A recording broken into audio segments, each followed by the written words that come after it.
बिस्मिल्लाहिर्रहमानिर्रहीम। अस्सलाम वालेकुम।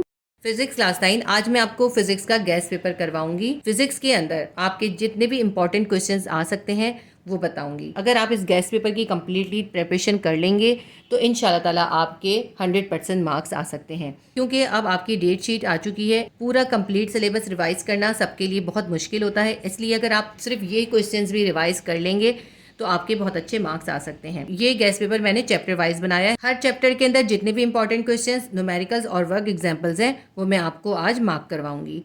ठीक है, आपने इन तमाम क्वेश्चंस को बहुत अच्छी तरह से रिवाइज करके लिख लेना है। आपको गैस पेपर थोड़ा सा लेंदी लगेगा, लेकिन इससे घबराइएगा नहीं, क्योंकि इसके अंदर कुछ क्वेश्चंस ऐसे हैं जिनके 2-3 क्वेश्चंस के एक ही सेम आंसर हैं। क्योंकि बोर्ड में अक्सर ऐसा होता है कि वो क्वेश्चंस को थोड़ा सा घुमा के पूछ लेते हैं, जिससे बच्चे कंफ्यूज हो जाते हैं। उनको आंसर आता होता है लेकिन उनको समझ नहीं आता कि आंसर कैसे लिखना है। इसलिए एक ही क्वेश्चन को जो मुख्तलिफ तरीक़ों से पूछा जा सकता है, मैंने उसके मुख्तलिफ तरीक़ों से उस क्वेश्चन को लिखा है ताकि आपके लिए कोई कन्फ्यूजन ना हो। बहुत ईजी सा गैस पेपर है ये, इंशाल्लाह ताला आपके लिए बहुत हेल्पफुल रहेगा। वीडियो को पूरा देखिएगा। मैं आपको फिजिक्स की पूरी बुक के इंपॉर्टेंट क्वेश्चंस मार्क करवाऊंगी। इसके अंदर मैंने हर चैप्टर के इंपॉर्टेंट क्वेश्चन मार्क करे हैं, तो वो हर साल के लिए इंपॉर्टेंट है। वो सिर्फ इस साल के लिए इंपॉर्टेंट नहीं है, बल्कि हर साल के लिए इंपॉर्टेंट है। इसलिए यही गैस पेपर जब तक कि बुक चेंज नहीं हो जाती उस वक्त तक के लिए ये गैस पेपर बहुत यूज़फुल है। तो इसको हम करना स्टार्ट करते हैं। चैप्टर नंबर 1 है फिजिकल क्वांटिटीज़ एंड मेजरमेंट। इसका क्वेश्चन नंबर 1 हम करते हैं। क्वेश्चन नंबर 1 में हमें डिफ़ाइन करना है। ये जो डिफ़ाइन होता है ना, ये एक ही सवाल के अंदर 2-3 एक साथ डिफ़ाइन करने के लिए पूछ लेते हैं, इसलिए ये बहुत शॉर्ट लिखना होता है। ये शॉर्ट क्वेश्चन होता है। आपने ज़्यादा से ज़्यादा 2 से 3 लाइन की एक एक डेफिनेशन लिखनी होती है। तो डिफ़ाइन में हमारे पास जो कुछ डेफिनेशंस हैं वो कौन सी हैं? नंबर 1 हमें लिखनी है prefixes, number 2 significant figure, number 3 zero error, number 4 density. ठीक है, ये 4 इसके अंदर डिफाइंस हैं। क्वेश्चन नंबर 2 है difference between fundamentals and drive quantities. Fundamental और ड्राइव क्वांटिटीज़ के दरमियान आपने डिफरेंस लिखना है। ये जो क्वेश्चन नंबर 2 मैंने लिखा है, इसी क्वेश्चन को एक और तरीके से भी पूछा जा सकता है। इसको दूसरे तरीके से जो पूछा जा सकता है वो ये क्वेश्चन नंबर 4 है। Describe physical quantities and right it's classification. दोनों का आंसर बिल्कुल सेम है, सिर्फ प्रेजेंट करने का तरीका अलग है। जब डिफरेंस होते हैं तो आप कॉलम बना के लिखते हैं, और जब इस तरह डिस्क्राइब करना होता है तो आप इसको पैराग्राफ में लिखते हैं। अब ये जो क्वेश्चन नंबर 4 है डिस्क्राइब फिजिकल क्वांटिटीज़, तो इसमें आपको पहले फिजिकल क्वांटिटीज़ की डेफिनेशन लिखनी है और फिर उसकी क्लासिफिकेशन, यानी आपको फंडामेंटल और ड्राइव क्वांटिटीज़ को डिफाइन करना है और इन सब की एक एक एग्जाम्पल भी देनी है। एग्जाम्पल आप डिफरेंसेस के अंदर भी देंगे। ठीक है, तो क्वेश्चन नंबर 2 और क्वेश्चन नंबर 4 का सेम आंसर है, सिर्फ प्रेजेंट करने का तरीका डिफरेंट होगा। जिस तरह क्वेश्चन पूछें उस तरह आपने प्रेजेंट करना है। क्वेश्चन नंबर 3 है describe branches of physics. Physics की ब्रांचेज आपने डिफाइन करनी है। नंबर 1 है मैकेनिक्स, नंबर 2 है एटॉमिक फिजिक्स, नंबर 3 है biophysics, number 4 plasma physics, number 5 nuclear physics, number 6 जियो फिजिक्स। इस क्वेश्चन को भी 2 तरह से पूछते हैं। बाज़ औक़ात आपको फिजिक्स की कोई भी ब्रांच दे देते हैं और आपको कहते हैं और डिफाइन करें। आमतौर पे इसके अंदर 3 ब्रांचेस दी जाती हैं या फिर 4 ब्रांचेस दी जाती हैं। और दूसरे क्वेश्चन को पूछने का तरीका ये है कि वो कोई नाम नहीं देते, बस आपसे कहते हैं describe any 4 branches of physics. तो इनमें से कोई भी, अगर आपने ये 6 की भी होंगी तो कोई भी 4 आप इसमें से लिख सकते हैं। क्वेश्चन नंबर 4 है describe physical quantities and right it's classification. इसका आंसर क्वेश्चन नंबर 2 वाला सेम है। क्वेश्चन नंबर 5 है व्हाट इज़ डेंसिटी। डेंसिटी को डिफाइन करना है। ड्राइव इट्स यूनिट, इसका यूनिट भी ड्राइव करना है। कोई लंबा नहीं होता, 2-3 लाइन्स का इसका यूनिट होता है। Also write 2 ways to measure density, और डेंसिटी को मेजर करने के 2 वेज भी बताने हैं आपको। इसका आंसर जो है चैप्टर नंबर 1 के अंदर ही आपकी बुक के अंदर मौजूद है।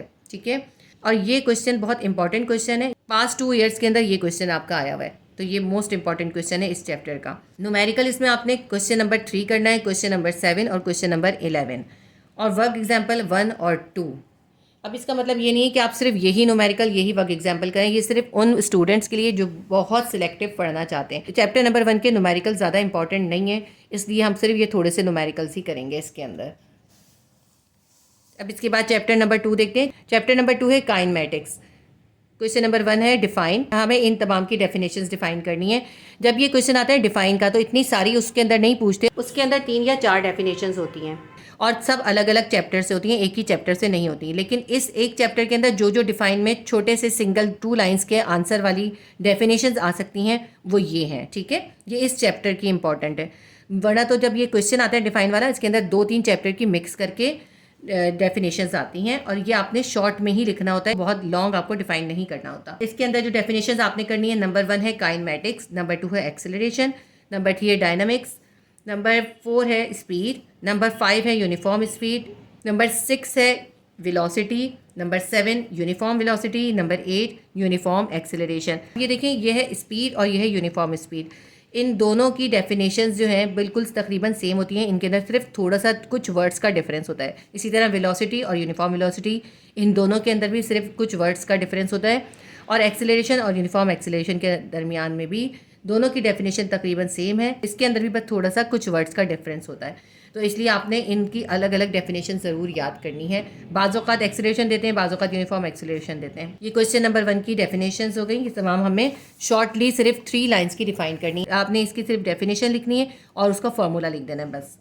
क्वेश्चन नंबर 2 है डिफरेंसेस। इस चैप्टर के अंदर काफ़ी ज़्यादा डिफरेंसेस हैं। नंबर 1 है रेस्ट एंड मोशन, नंबर 2 है translatory and vibratory motion, number 3 है डिस्टेंस एंड डिस्प्लेसमेंट, नंबर 4 है स्केलर एंड वेक्टर, नंबर 5 है स्पीड एंड वेलोसिटी। ये डिफरेंसेस आपने करने 5 डिफरेंसेस हैं। क्वेश्चन नंबर 3 जो है मुख्तलिफ तरीक़ों से पूछा जा सकता है। जैसे इसमें पूछ लें define uniform velocity, uniform velocity की आप डेफिनेशन दें एंड ड्राइव द इक्वेशन, और आपको कहते हैं कि ये इक्वेशन आप ड्राइव करें। इक्वेशन क्या है? S=VIT + ½ AT²।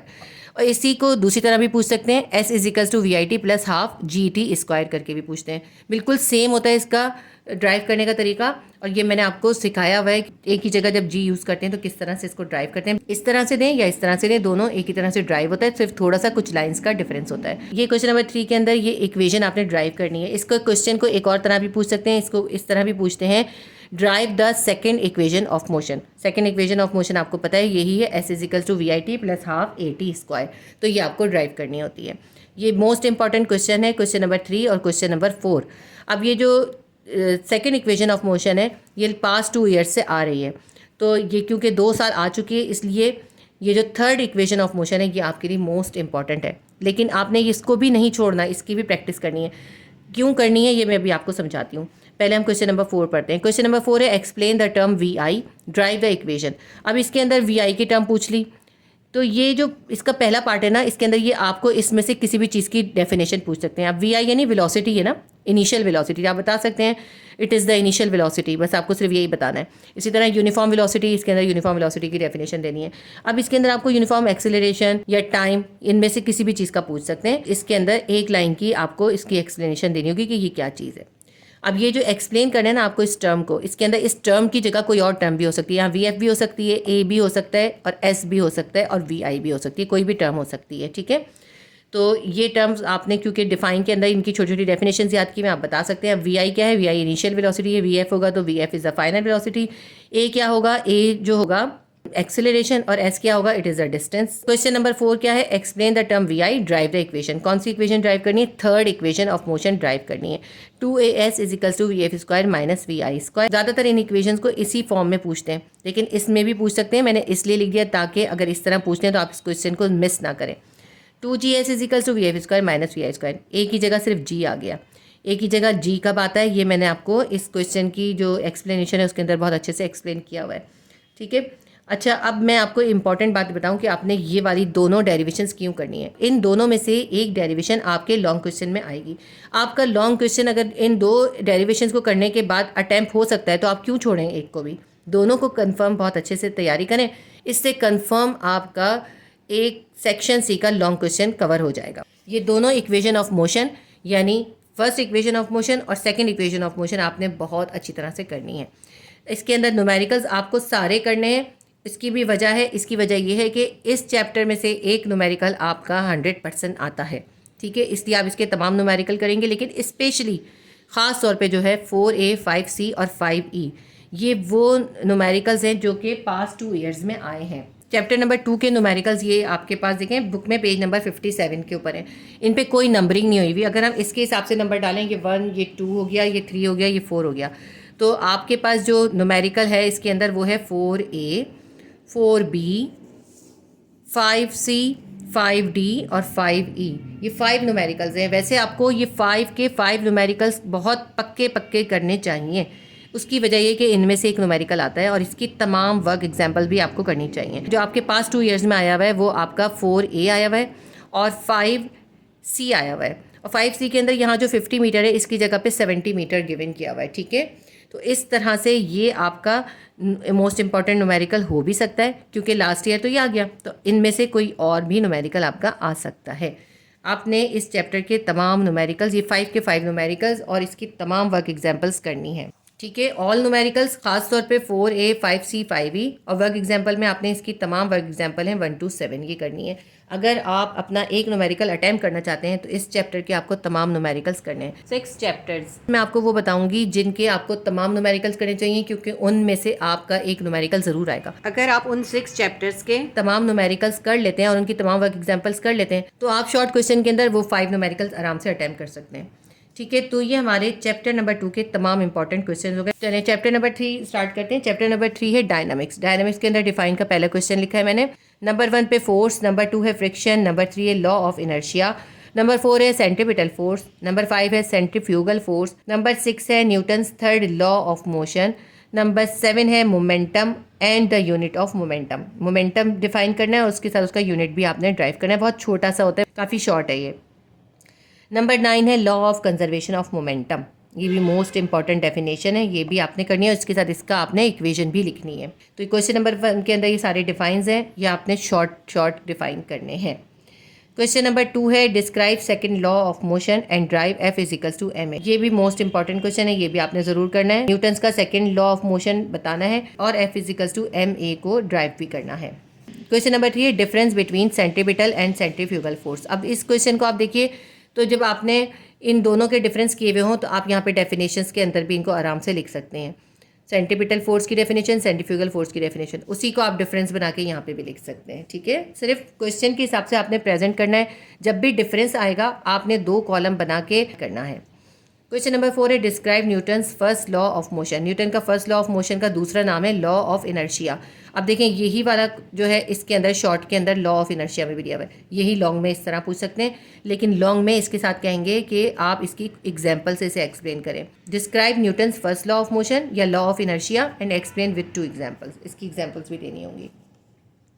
क्वेश्चन नंबर 5 है define friction, derive Fs equals to mu mg।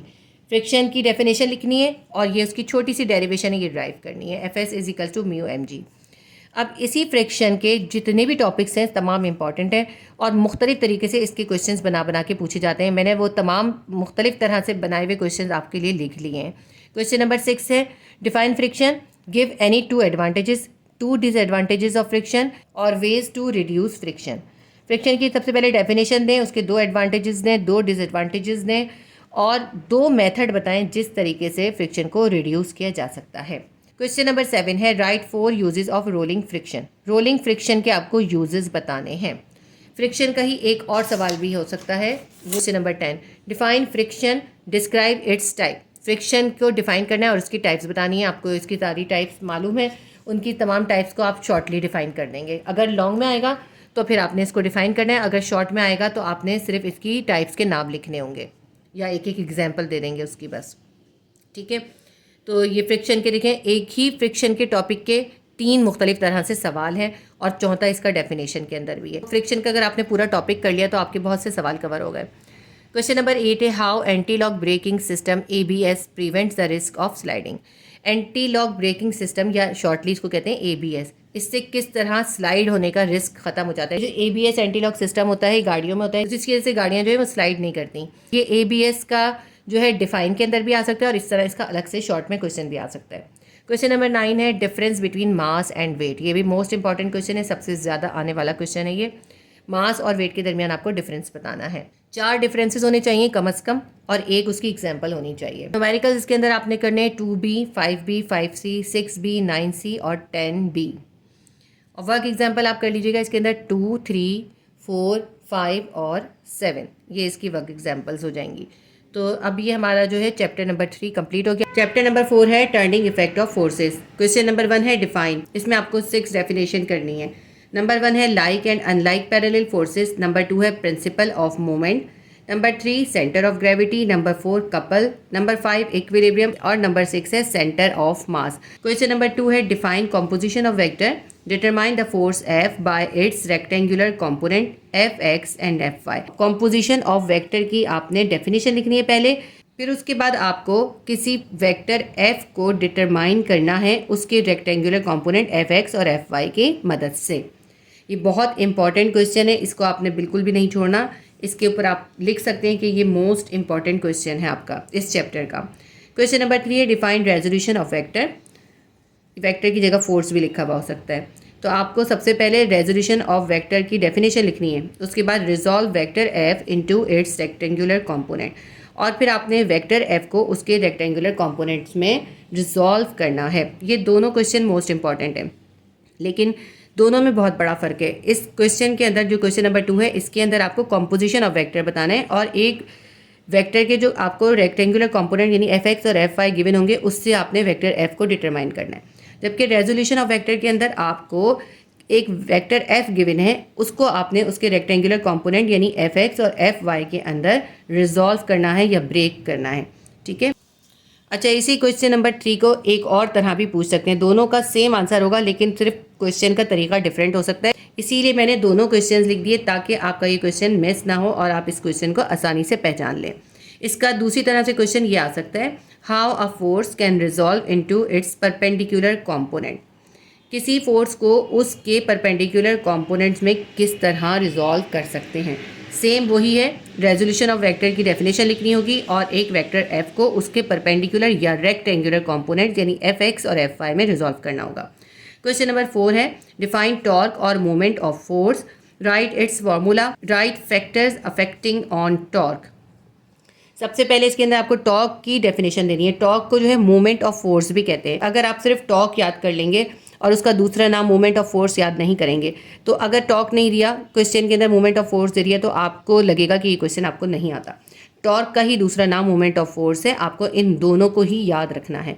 तो सबसे पहले आपको टॉर्क या मोमेंट ऑफ फोर्स डिफाइन करना है, उसका फॉर्मूला भी लिखना है और उसके ऊपर जो फैक्टर अफेक्ट करते हैं वो फैक्टर्स भी लिखने हैं। ये भी मोस्ट इंपॉर्टेंट क्वेश्चन है। इस चैप्टर के अंदर से एक क्वेश्चन आने का बहुत चांस है, इन तीनों में से एक क्वेश्चन आ सकता है। इसी टॉर्क के क्वेश्चन को एक और तरह भी पूछ सकते हैं, उसका दूसरा भी मैंने लिखा है, define torque, drive formula and right factors does it depends. Torque define करें, उसका फॉर्मूला ड्राइव करें और उसके ऊपर जो फैक्टर अफेक्ट करते हैं या जिन फैक्टर्स पे वो डिपेंड करता है वो फैक्टर्स बताइए। ठीक है, ये हो गया क्वेश्चन नंबर 4। इसके बाद है question number 5, define equilibrium, state 2 conditions for an object to be in equilibrium. ये भी बहुत इंपॉर्टेंट क्वेश्चन है। इसमें सबसे पहले आपको इक्विलिब्रियम की डेफिनेशन देनी है, इसके बाद आपको इक्विलिब्रियम की 2 कंडीशंस भी बतानी है।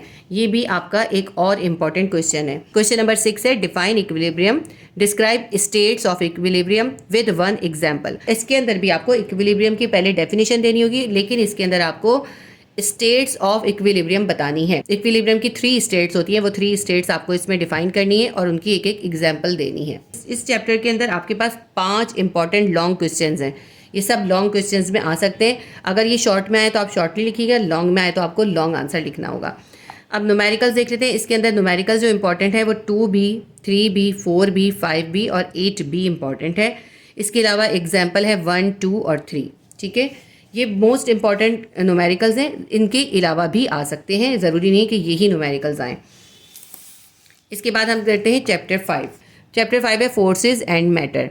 सबसे पहला क्वेश्चन है डिफाइन। नंबर 1 है हुक्स लॉ, नंबर 2 है प्रेशर, थर्ड डेफिनेशन हमें लिखनी है इलास्टिसिटी, फोर्थ है इलास्टिक लिमिट, फिफ्थ है पास्कल्स लॉ एंड सिक्स्थ है फोर्स। ये 6 डेफिनेशंस आपने इसके अंदर करनी है। क्वेश्चन नंबर 2 है describe Pascal's law, name any 4 machines that works on the principle of Pascal's law. अब ये जो पास्कल्स लॉ का क्वेश्चन है ना, जो आपकी बुक के अंदर स्ट्रक्चर्ड क्वेश्चन है, उसके अंदर ये वाला क्वेश्चन नहीं है, लेकिन मैं आपको बता रही हूँ ये मोस्ट इंपॉर्टेंट क्वेश्चन है। इसके अंदर आपको पास्कल लॉ की डेफिनेशन देनी है, उसके अलावा आपको कोई भी 4 ऐसी मशीनों की एग्जांपल्स देनी है जो कि पास्कल्स लॉ के प्रिंसिपल पे वर्क करती हैं। ठीक है, ये पास्कल लॉ का हो गया। अब देखिए, जो पास्कल्स लॉ के प्रिंसिपल पे मशीन्स काम करती हैं वो कहलाती हैं हाइड्रोलिक मशीन्स। हाइड्रोलिक मशीन्स की वैसे तो बहुत सारी एग्जांपल है, लेकिन हाइड्रोलिक मशीन की एक एग्जांपल जो है वो हाइड्रोलिक प्रेस है। तो जब आप इसका क्वेश्चन करें ना, इसके अंदर हाइड्रोलिक प्रेस की एग्जांपल ज़रूर करिएगा। इसके अंदर आप हाइड्रोलिक प्रेस की एग्जांपल कर लें। हाइड्रोलिक प्रेस का अलग से क्वेश्चन भी आता है, वो क्वेश्चन कैसे आता है, वो ये क्वेश्चन नंबर 3 लिखा है मैंने। Describe hydraulic machine, give example of hydraulic machines, explain working of hydraulic press. देखिए इसमें क्या करना है, आपने हाइड्रोलिक मशीन की डेफिनेशन देनी है, फिर आपने उसकी 2-3 एग्जाम्पल देनी है। हाइड्रोलिक मशीन्स जैसे हाइड्रोलिक प्रेस होता है, हाइड्रोलिक ब्रेक होते हैं और हाइड्रोलिक लिफ्ट होता है। तो ये इसकी 3 एग्जाम्पल देनी। उसके बाद आपको इसके अंदर हाइड्रोलिक प्रेस की जो एग्जाम्पल है ना, उसे पूरा एक्सप्लेन करना है, पूरा हाइड्रोलिक प्रेस डिफाइन करना है। इसी क्वेश्चन को एक और तरह भी पूछते हैं। वो क्वेश्चन क्या है, describe construction and working of hydraulic press with the help of diagram. आपको हाइड्रोलिक प्रेस की कंस्ट्रक्शन भी बतानी है और उसकी डायग्राम भी बनानी है, उसकी डायग्राम से इसको एक्सप्लेन करना है। तो अब ये देखें, पास्कल लॉ पे ही हाइड्रोलिक मशीन या हाइड्रोलिक प्रेस जो है वो काम करते हैं और एक ही टॉपिक के ऊपर ये 3 मुख्तलिफ तरह से क्वेश्चंस आ सकते हैं। पास्कल लॉ आपने ज़रूर करना है और पास्कल लॉ के अंदर जो आपने एग्जाम्पल करनी है वो हाइड्रोलिक प्रेस कर लेनी है। तो अगर हाइड्रोलिक प्रेस का अलग से क्वेश्चन आए तो फिर आप ये क्वेश्चन अटैम्प्ट कर सकते हैं। एक क्वेश्चन की तैयारी करें तो ये जो 3 मुख्तलिफ तरह से क्वेश्चन आ जाते हैं, आप इनको बहुत आसानी से अटैम्प्ट कर सकते हैं और पहचान सकते हैं। क्वेश्चन नंबर 4 है, define pressure, what are the factors does pressure depends.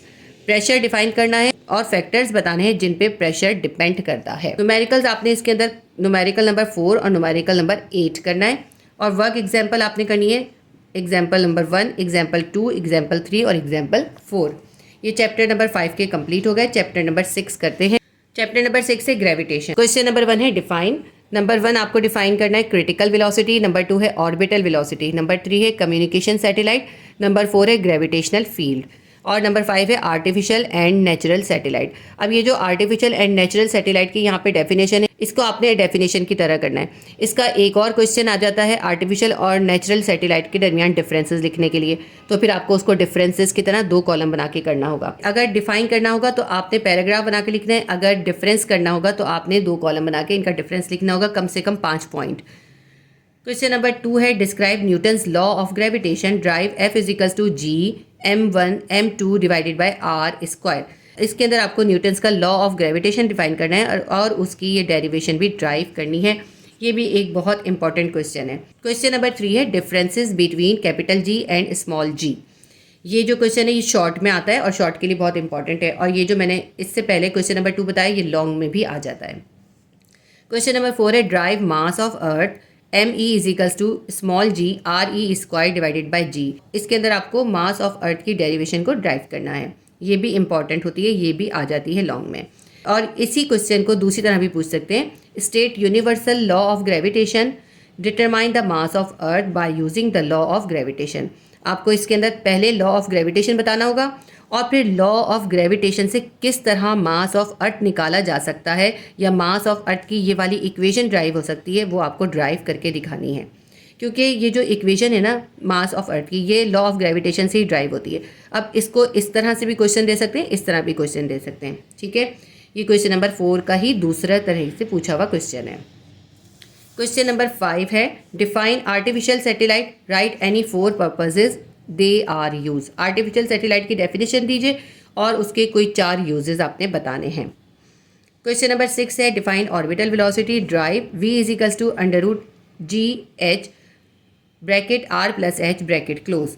तो ये है ऑर्बिटल वेलोसिटी की डेरिवेशन, ये इसके अंदर डेरिवेशन ड्राइव करनी है। इस चैप्टर के अंदर कम से कम 5 डेरिवेशंस है, एक ये फर्स्ट, सेकेंड, थर्ड और ये फोर्थ, और इसके अलावा और भी डेरिवेशंस है। ठीक है, तो ये चैप्टर जो है पूरा डेरिवेशन के ऊपर ही है। इसके अंदर से न्यूमेरिकल ज़्यादा इंपॉर्टेंट नहीं है, इसकी डेरिवेशंस बहुत इंपॉर्टेंट है। और ये जो क्वेश्चन नंबर 2 में डेरिवेशन करिए यानी लॉ ऑफ ग्रेविटेशन की और मास ऑफ अर्थ की, ये इसकी मोस्ट इम्पॉर्टेंट है। ये आपने हर सूरत लाजमी तौर पे ये दोनों क्वेश्चन तो करने ही हैं। इन दोनों डेरिवेशंस को आपने स्किप नहीं करना। और ये दोनों डेरिवेशन जो है, एक है ऑर्बिटल वेलोसिटी की और दूसरा क्वेश्चन नंबर 7 है ड्राइव वेलोसिटी ऑफ सैटेलाइट। ये है सैटेलाइट की वेलोसिटी की। ये क्या है, V equals to √GM divided by R plus H। ये भी एक अलग डेरिवेशन है जो कि सैटेलाइट के लिए यूज़ की जाती है। तो ये दोनों डेरिवेशंस भी आपको अगर करनी आती हैं तो आप प्रैक्टिस कर लीजिएगा। अनएक्सपेक्टेड जो क्वेश्चन होते हैं ना, जिसमें हम एक्सपेक्ट नहीं कर रहे होते कि ये क्वेश्चन आ सकते हैं, तो उनमें ये दोनों डेरिवेशन में से एक डेरिवेशन भी आ सकती है। क्वेश्चन नंबर 8 है right 3 characteristics of gravitational force. Gravitational force की आपको 3 कैरेक्टरिस्टिक्स लिखनी है। न्यूमेरिकल नंबर 4 करना है, 6 भी करना है और न्यूमेरिकल नंबर 7 करना है। वर्क एग्जाम्पल आपने 1 और 2 करनी है। चैप्टर नंबर 7 है properties of matter. Question number 1 है डिफाइन। इसके अंदर आपको ये 3 डेफिनेशंस बतानी है। नंबर 1 है ब्राउनियन मोशन, इसको ब्राउनियन मूवमेंट भी कहते हैं, मोशन की जगह मूवमेंट भी होता है। नंबर 2 है बॉयल्स लॉ, नंबर 3 है चार्ल्स लॉ। ये आपने सब डिफाइन करने हैं। क्वेश्चन नंबर 2 है which variable describe completely behaviour of a gas on the basis of KMT, explain any one of them. ये KMT का मतलब क्या है? Kinetic molecular theory. तो इसके अंदर आपको बताना है कि काइनेटिक मॉलिक्यूलर थ्योरी की बेसिस के ऊपर गैस के अंदर कौन से वेरिएबल्स होते हैं जो कि उसके बिहेवियर को डिस्क्राइब करते हैं। जब हम किसी गैस का बिहेवियर काइनेटिक मॉलिक्यूलर थ्योरी की बेस पर डिस्क्राइब करते हैं तो उसके अंदर 3 वेरिएबल्स होते हैं मोस्ट इंपॉर्टेंट। वो होते हैं नंबर 1 होता है प्रेशर, नंबर 2 होता है वॉल्यूम और नंबर 3 होता है टेम्परेचर। अब इसके अंदर आपको पहले तो उनके नाम लिखने कि वो कौन से वेरिएबल्स हैं। वो 3 वेरिएबल्स हैं, कौन से? प्रेशर, वॉल्यूम और टेम्परेचर। और फिर इसमें से आपको किसी एक का इफेक्ट जो है गैस के बिहेवियर के ऊपर एक्सप्लेन करना है। ये आपकी चॉइस है, आप इन तीनों वेरिएबल में से प्रेशर, वॉल्यूम या फिर टेम्परेचर कोई भी एक चूज करके उसके ऊपर इसको डिस्क्राइब कर दें। ये जो क्वेश्चन है ना, ये आपका लास्ट ईयर आया हुआ। देखिए कितना डिफिकल्ट क्वेश्चन है। आपकी बुक में इस तरह का कोई भी क्वेश्चन नहीं है इस चैप्टर के अंदर। ना ही आपका इस तरह का क्वेश्चन जो है स्ट्रक्चर्ड क्वेश्चन में है और ना ही सेल्फ असेसमेंट में है। इस तरह का कोई क्वेश्चन नहीं है, लेकिन ये क्वेश्चन 2023 के अंदर बिल्कुल इस तरह से ही आया है।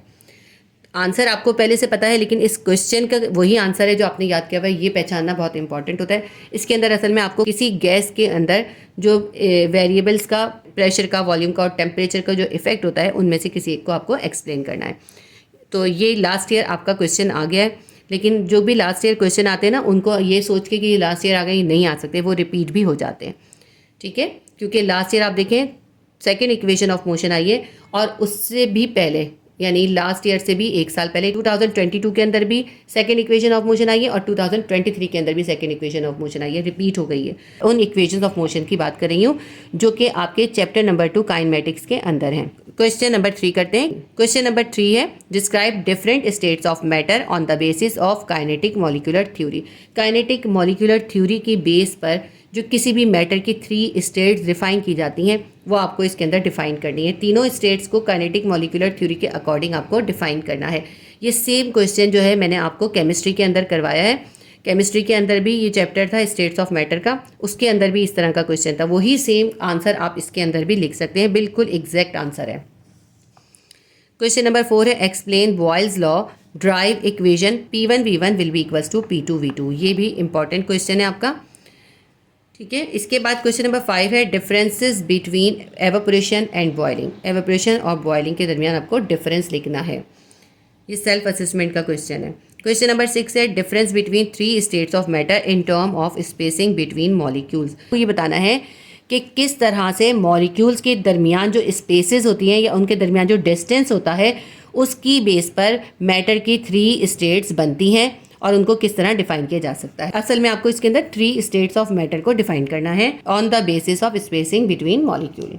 क्वेश्चन नंबर 7 है डिस्क्राइब काइनेटिक मॉलिक्यूलर थ्योरी। इसके अंदर आपको वही KMT की थ्योरी डिफाइन करनी है। तो वही सेम चीज़ है, तमाम क्वेश्चन के तकरीबन मिलते जुलते आंसर है। क्वेश्चन नंबर 3, क्वेश्चन नंबर 6 और क्वेश्चन नंबर 7, इन तमाम के अंदर आपको असल में काइनेटिक मॉलिक्यूलर थ्योरी ही डिस्क्राइब करनी है। मुख्तलिफ तरीके से क्वेश्चन पूछा है और मुख्तलिफ तरीक़ों से आपको इसको करना होगा। जिस तरह से क्वेश्चन पूछे उसी तरह आपको उसका आंसर लिखना होगा। लेकिन अगर आपने इसको समझ के सही से किया हुआ तो आप इसके आंसर बहुत आसानी से लिख सकते हैं। बहुत आसान से इसके आंसर्स हैं। अच्छा, इसके न्यूमेरिकल्स आपको कौन से करने हैं? मोस्ट इंपॉर्टेंट न्यूमेरिकल्स आपके पास है 7, 8 और 9। वर्क एग्जाम्पल आपको इसकी 1 और 2 दोनों करनी है। ठीक है, ये वो चैप्टर है जिसके आपको तकरीबन तमाम न्यूमेरिकल्स और तमाम वर्क एग्जाम्पल करने चाहिए। ठीक है, चैप्टर नंबर 7 के आपको तमाम न्यूमेरिकल, तमाम वर्क एग्जाम्पल करने चाहिए क्योंकि इसके न्यूमेरिकल्स में से एक न्यूमेरिकल आने का आपका बहुत चांस है। तो अगर आप चैप्टर नंबर 7 के तमाम वर्क एग्जाम्पल और तमाम न्यूमेरिकल्स कर लेंगे, बहुत ईजी न्यूमेरिकल्स हैं, इसके ईजीएस्ट न्यूमेरिकल हैं, तो आपके एक सवाल जो है आराम से शॉर्ट में अटैम्प्ट हो जाएगा। चैप्टर नंबर 8 है energy sources and transfer of energy. Question number 1 है डिफाइन। डिफाइन में आपको करना है नंबर 1 है वर्क, नंबर 2 है काइनेटिक एनर्जी, नंबर 3 है एफिशिएंसी, नंबर 4 है potential energy, number 5 energy, number 6 biomass energy. Question number 1 हो गया। क्वेश्चन नंबर 2 है states law of conservation of energy, explain any 5 renewable energy sources. आपको पहले law of conservation of energy define करना है और फिर कोई भी 5 रिन्यूएबल एनर्जी सोर्सेज को आपको इसके अंदर एक्सप्लेन करना है। ये लॉन्ग में क्वेश्चन आता है और इंपॉर्टेंट क्वेश्चन है।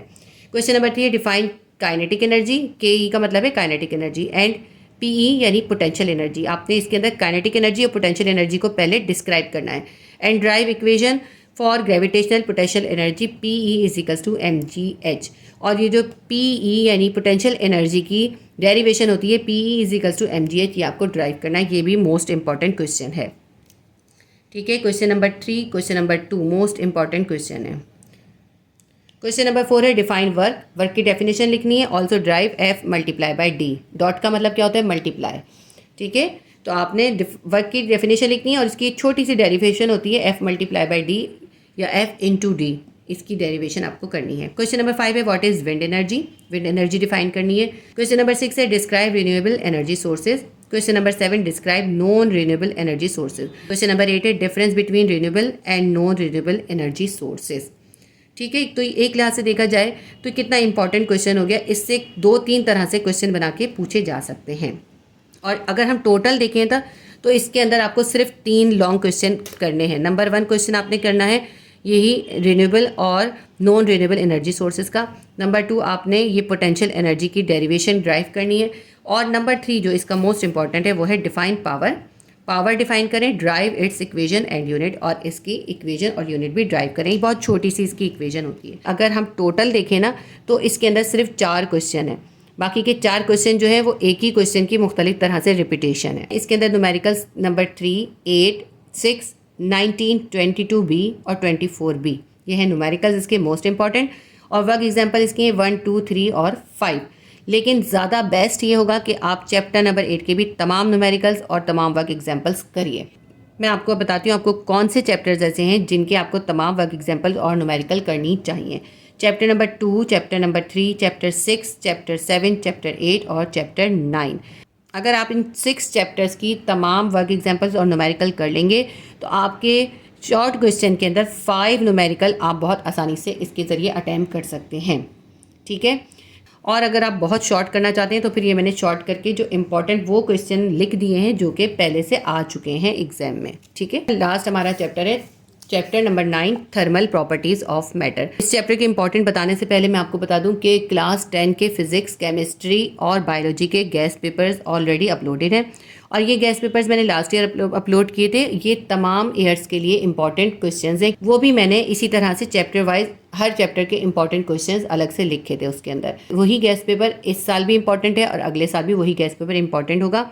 और गेस्ट पेपर्स के लिए अलग से प्लेलिस्ट मौजूद है। उस प्लेलिस्ट का नाम है टारगेट पेपर या गेस्ट पेपर। टारगेट पेपर या गेस्ट पेपर की प्लेलिस्ट के अंदर आप चले जाएं, उसके अंदर आपको तमाम इंपॉर्टेंट गेस्ट पेपर्स और तमाम इंपॉर्टेंट टॉपिक के ऊपर अलग से जो इंपॉर्टेंट टॉपिक्स हैं ना आपके एडमिशन से रिलेटेड, उसके अंदर उसकी वीडियोस मिल जाएंगी। और इंशाल्लाह ताला नेक्स्ट वीडियो में मैं आपको केमिस्ट्री का भी गेस्ट पेपर करवा दूंगी। अगर आप ये गेस्ट पेपर करेंगे इंशाल्लाह ताला आपके बहुत अच्छे मार्क्स आएंगे। इसको बहुत अच्छे से रिवाइज करके लिख लीजिए इन तमाम क्वेश्चंस को और बहुत अच्छी तरह से पेपर के अंदर प्रेजेंट करेंगे तो बहुत अच्छे मार्क्स मिलेंगे। Chapter number 9 thermal properties of matter start करते हैं। क्वेश्चन नंबर 1 है डिफाइन, नंबर 1 है एवापोरेशन, नंबर 2 है वोलाटाइल लिक्विड, नंबर 3 है बाय मेटल थर्मोस्टेट। ये भी आपके बुक के अंदर मौजूद है। Number 4 latent heat of fusion, number 5 है latent heat of vaporisation, number 6 है थर्मल एक्सपेंशन। ये जो वोलाटाइल लिक्विड है ना, ये आपकी बुक में पेज नंबर 206 पर ये छोटी सी डेफिनेशन आपके पास उसके अंदर मौजूद है। आप पेज नंबर 206 के ऊपर इसकी डेफिनेशन ढूंढ लीजिएगा। क्वेश्चन नंबर 2 है define specific heat capacity, write down the factors on which it depend. ये भी मोस्ट इंपॉर्टेंट क्वेश्चन है, इसके ऊपर भी आप लिख लें कि ये आपका लॉन्ग क्वेश्चन आ सकता है। स्पेसिफिक हीट कैपेसिटी की आपको सबसे पहले डेफिनेशन देनी है। हीट कैपेसिटी जिन फैक्टर से अफेक्ट होती है वो फैक्टर बताने हैं। Question number 3 difference between heat and temperature. ये क्वेश्चन जो है शॉर्ट क्वेश्चंस के अंदर आता है और मोस्ट इंपॉर्टेंट है। Question number 4 define linear expansion, volumetric expansion, derive delta L is equals to alpha L delta T. ये भी आपका लॉन्ग के लिए मोस्ट इंपॉर्टेंट क्वेश्चन है और ये आपका पास्ट 2 ईयर्स के अंदर आया भी है। लीनियर एक्सपेंशन की डेफिनेशन देनी है, वॉल्यूमेट्रिक एक्सपेंशन की डेफिनेशन देनी है और फिर आपको ये डेरिवेशन ड्राइव करनी है। Delta L is equals to alpha L delta T. Question number 5 है define heat capacity and specific heat capacity, derive equation C is equals to delta Q divided by M delta T। ये भी important question है इस chapter का।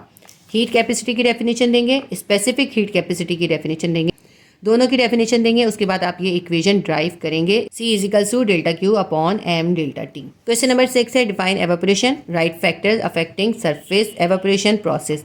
ये भी important question है, last year भी ये क्वेश्चन आया है। डिफाइन एवापोरेशन यानी एवापोरेशन डिफाइन करें और आपको फैक्टर्स बताने हैं जो कि एवापोरेशन की सरफेस के ऊपर जो फैक्टर अफेक्ट करते हैं, वो फैक्टर्स आपको इसके अंदर बताने हैं। क्वेश्चन नंबर 7 है define thermal expansion, explain with example. Thermal expansion आपको इसमें एक्सप्लेन करना है और उसकी एग्जांपल देनी है। अब देखिए यही जो है डेफिनेशन हमने डिफाइन के अंदर भी दी है, तो दोनों तरह से इसको पूछ सकते हैं। डिफाइन के अंदर आएगा तो थोड़ा शॉर्ट लिखिएगा, लॉन्ग के अंदर आ जाता है तो इसको थोड़ा सा लॉन्ग करके एग्जाम्पल से बढ़ा दीजिएगा। क्वेश्चन नंबर 8 है differences between evaporation and boiling. Evaporation और बॉइलिंग के दरमियान आपको डिफरेंस लिखना है। ये जो एवापोरेशन और बॉइलिंग का सवाल है ना, ये मैंने 2 बार लिख दिया है, चैप्टर नंबर 7 में भी लिख दिया। समझिए बस ये इंपॉर्टेंट है, आपने ये करना है। आप चाहे चैप्टर नंबर 7 में करें चाहे चैप्टर नंबर 9 में करें, कोई फ़र्क नहीं पड़ता। क्वेश्चन नंबर 9 है convert degree centigrade into kelvin. ये भी छोटी छोटी सी इंटर कन्वर्जन है, बहुत आसान होती हैं, ये आप इसकी ज़रूर प्रैक्टिस कर लीजिएगा। सेंटीग्रेड को केल्विन में कन्वर्ट करना है। अब देखिए मैंने इसमें अपनी तरफ से 2-3 वैल्यूज़ लिख दी हैं, कोई भी वैल्यू हो सकती है, आपको फॉर्मूला याद होना चाहिए। फॉर्मूला लिखिए और सेंटीग्रेड की जो भी वैल्यू गिवन है उसको केल्विन में कन्वर्ट कर दीजिए। सेंटीग्रेड को केल्विन में कन्वर्ट करने के लिए जो भी आपको सेंटीग्रेड की वैल्यू गिवन है उसके अंदर +273 कर दीजिएगा, तो आपके पास केल्विन में कन्वर्ट हो जाएगी। क्वेश्चन नंबर 10 है convert degree Fahrenheit into Celsius and kelvin. आपको फ़ारेनहाइट डिग्री के अंदर कोई भी वैल्यू गिवन है, मैंने अपनी तरफ से ये डिग्रीज लिखी है, ज़रूरी नहीं है ये सेम हो, कोई भी डिग्री आ सकती है। तो फ़ारेनहाइट में अगर आपको ये डिग्री गिवन है ना, इसको आपको सेल्सियस में भी कन्वर्ट करना है और फिर केल्विन में भी कन्वर्ट करना है। इनके भी फार्मूलाज होते हैं, इनके फार्मूलाज के थ्रू आप इनको कर लीजिएगा। और ये आपके जो स्ट्रक्चर क्वेश्चन है ना, उसमें ये दोनों क्वेश्चन मौजूद हैं। वैल्यूज़ डिफरेंट है, ये वैल्यूज़ मैंने अपनी तरफ से लिखी हैं, वैल्यूज़ कुछ भी आ सकती हैं, ठीक है। तो ये शॉर्ट क्वेश्चन में आपके ये क्वेश्चन आ सकते हैं। न्यूमेरिकल्स इसके अंदर 3C 4B और 12 है मोस्ट इंपॉर्टेंट, और वर्क एग्जाम्पल 1, 2, 3 है, और वर्क एग्जाम्पल 1 जो है ना ये एग्जाम के अंदर आ चुकी है, ठीक है। कोई भी वर्क एग्जाम्पल आपको नहीं छोड़नी, आपको मैं बता रही हूँ चैप्टर नंबर 7 से, चैप्टर नंबर 9 से और चैप्टर नंबर 8 से सबसे ज़्यादा वर्क एग्जाम्पल्स आई हैं। न्यूमेरिकल्स कम आए, वर्क एग्जाम्पल ज़्यादा आई हैं। वर्क एग्जाम्पल पे तवज्जो दीजिएगा, मोस्ट इंपॉर्टेंट है वर्क एग्जाम्पल्स। इस चैप्टर के भी आपको all numericals and work examples करने। एक बार फिर रिपीट कर देती हूँ कि वो कौन से 6 मोस्ट इंपॉर्टेंट चैप्टर्स हैं जिनके आपने न्यूमेरिकल्स लाजमी करने हैं। 6 चैप्टर्स के तमाम न्यूमेरिकल्स कर लीजिए तो आपके इंशाल्लाह ताला 5 न्यूमेरिकल्स के क्वेश्चन अटैम्प्ट हो जाएंगे। वो चैप्टर हैं चैप्टर नंबर 2, 3, 6, 7, 8 एंड 9। तो उम्मीद करती हूँ ये वीडियो आपके लिए हेल्पफुल रहेगी। मैंने बड़ी मेहनत करके आपके लिए इस वीडियो को बनाया है, और ये मैं आपको फिर रिपीट कर दूं कि ये इस साल के लिए नहीं बल्कि हर साल के लिए इम्पॉर्टेंट गेस्ट पेपर है। नेक्स्ट ईयर भी यही इंपॉर्टेंट गेस्ट पेपर होगा। इस गेस्ट पेपर के साथ साथ आप जो है पास्ट 2 ईयर्स कर लें। वैसे इसके अंदर पास्ट 2 ईयर्स के क्वेश्चन भी मैंने इंक्लूड कर दिए हैं। अगर इस वीडियो से आपको थोड़ी सी भी हेल्प हुई है तो वीडियो को लाइक कीजिए और इसको अपने क्लासमेट्स के साथ और अपने फ्रेंड्स के साथ ज़रूर शेयर कीजिए। दूसरों के लिए आसानियाँ पैदा कीजिए तो आपके लिए भी इंशाल्लाह ताला आसानियाँ पैदा होंगी। वीडियो को लाइक कीजिए, शेयर कीजिए और सब्सक्राइब कर लीजिए। अल्लाह हाफिज़।